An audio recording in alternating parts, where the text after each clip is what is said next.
'Mowgli' cinema అయితే ఇందాకే చూసినా బ్రో. అస్సలు బాలేదు సినిమా. చాలా చెండాలంగా ఉంది. Routine story, routine dialogues, routine రొట్ట, రొట్ట, రొట్ట, రొట్ట, రొట్ట మొత్తం. వెరీ బ్యాడ్ ఫిలిం అసలు.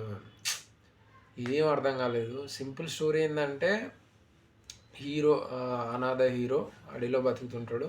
సినిమాకి సంబంధించి పని చేస్తుంటాడు. ఒక ఆర్టిస్ట్‌గా డూప్ ఆర్టిస్ట్‌గా పని చేస్తుంటాడు. హీరో వర్క్ చేస్తున్నప్పుడు ఒక అమ్మాయి ఆ యూనిట్‌లో పరిచయం అవుతది. ఆమె మూగమ్మ. ఆ అమ్మాయిని హీరో ఏమంటారు విలను కన్నేస్తాడు. ఆ విలన్ నుంచి హీరో ఎట్లా కాపాడుకున్నాడనేది స్టోరీ. సింపుల్ స్టోరీ పట్టుకొని సాగదీసిర్రు మొత్తం. మామూలుగా కాదు అసలు. ఏడుపొస్తది మొత్తం. అసలు అంటే వాళ్ళు ఏడుస్తుంటారు. అబ్బా! తట్టుకోలేము. అంటే వాళ్ళు పర్ఫార్మెన్స్ చేస్తే అయిపోతదా? కాదు కదా! దానికి సిచ్యుయేషన్ ఉండాలి, సింక్ ఉండాలి. వాళ్ళు యాక్టింగ్ చేస్తున్నారు, బానే చేస్తున్నారు. నేను కాదంటలే. కానీ ఏ సిచ్యుయేషన్ వర్కౌట్ కాదు. అంటే హీరో అనాథ అనంగానే మనం కనెక్ట్ అయిపోతామా? అంటే అది ఈ మధ్య మరీ ఎట్లా ఏమందంటే ఇక హీరో అంటే అనాథ. హీరో అంటేనే అనాథ. అదేందేమో హీరోకి ఏం పాపం చేస్తాడో ఏమో నాకు అర్థమే కాదు. మాట్లాడితే హీరో అనాథ, అనాథ, అనాథ. హీరోయిన్ కూడా అనాథ.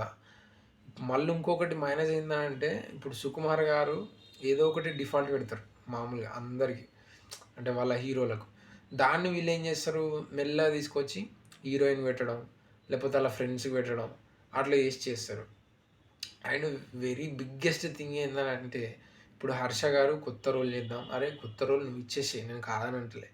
కానీ ఎటు చూసినా తిప్పి తిప్పి సీన్‌లే ఉన్నట్టుంటాయి. అంటే ఇప్పుడు 'రంగస్థలం' అది ఇది కలిపి చూసినట్టే అనిపిస్తది నాకైతే.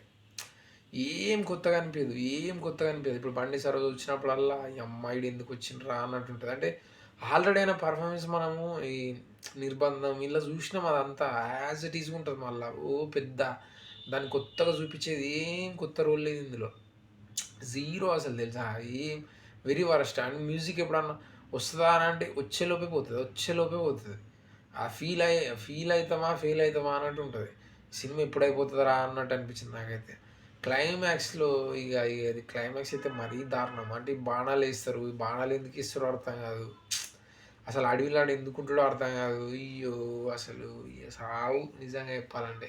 ఇగ 'మోగ్లీ' అనే టైటిల్ ప్రతిదానికి ఒక లాజిక్ చెప్తారు. దానికి ప్రతిదానికి ఒక స్టోరీ చెప్తాడు హీరో. ఆ! Hero performance super. ఇంతకుముందు అతను తీసిన సినిమా కూడా నిజంగా బావుంటది ఆ సినిమా. నేను కాదంటలే. కానీ ఈ సినిమా మాత్రం చాలా చెత్తగుంది భయ్యా. వెరీ బ్యాడ్ ఫిల్మ్ నిజంగా చెప్తున్నా. ఇంత దారుణంగా మాత్రం నేను రీసెంట్ టైమ్‌ల ఇంత దారుణమైన సినిమా అయితే చూడలే. సీరియస్‌గా చెప్తున్నా జోక్ కాదు. మీరు ఒకసారి చూస్తే అర్థమైతది. దాని తర్వాత మీరే చెప్తారు. అరే! ఈడు చెప్పింది కరెక్టేనా? ఏమన్నా కావాలని ఏమన్నా కక్ష పెట్టుకొని చెప్తున్నా. అరే! చూస్తుంటే మినిమమ్ ఫీల్ అన్నా అనిపియాలి కదా బ్రో! నాకు అర్థం కాదు. వెరీ బ్యాడ్ ఉంది ఫిల్మ్ అసలు. Very bad. డబ్బులు బొక్క తప్ప ఏం లేదనిపించింది నాకైతే. సో మీరు చూసిన తర్వాత చెప్పుర్రి బ్రో. నేనైతే నిజంగా బాలేదని చెప్పింది నిజమా కాదా? మీరు చూసిన తర్వాత చెప్పుర్రి. ఓకేనా? అప్పటిదాకానైతే సబ్స్క్రైబ్ చేసుకోర్రి. సబ్స్క్రైబర్స్ చాలా కావాలి నాకు అది. ఓకే. Thank you. బాయ్.